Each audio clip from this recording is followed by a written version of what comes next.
Tonight, an I-Team investigation reveals College of the Desert paid more than $1 million in ransom to recover data after a malware attack in 2020. And as we recently reported, another attack just months ago may have compromised the personal data of hundreds of people. I-Team investigator Jeff Stahl reviewed years of records revealing how costly these attacks can be, the weaknesses that were found, and the improvements being made now to the school's cyber safeguard.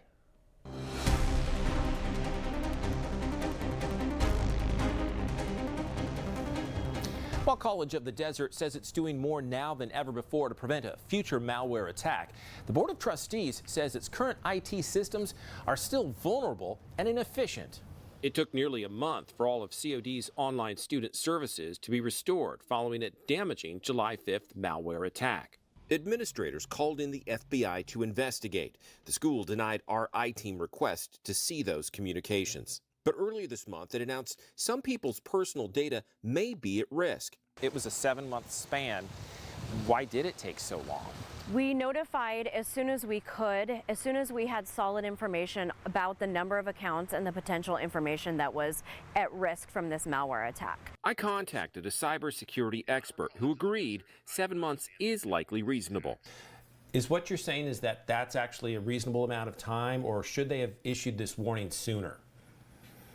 They may not have been able to issue the warning sooner. That's, whether or not it was a reasonable amount of time is a hard question to answer.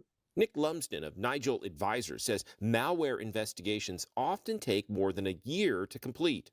It can take a long time to do the forensics there. The college was also subjected to a crippling ransomware attack in August of 2020 under former COD president Dr. Joel Kinnaman.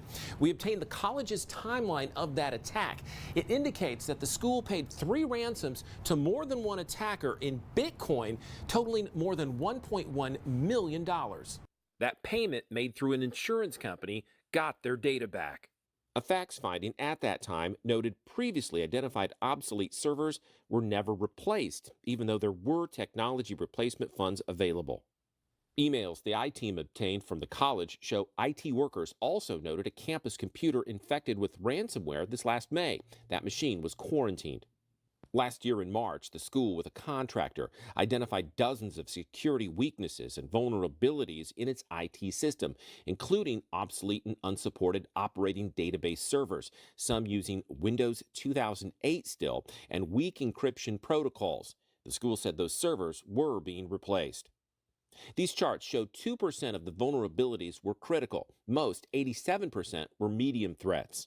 If I were College of the Desert, I would understand the anatomy of those attacks. And then I would make a very intentional investment in ensuring that those attacks don't happen again. The college says its tech staff is working hard to mitigate and implement new systems and procedures to prevent another attack or make one less invasive.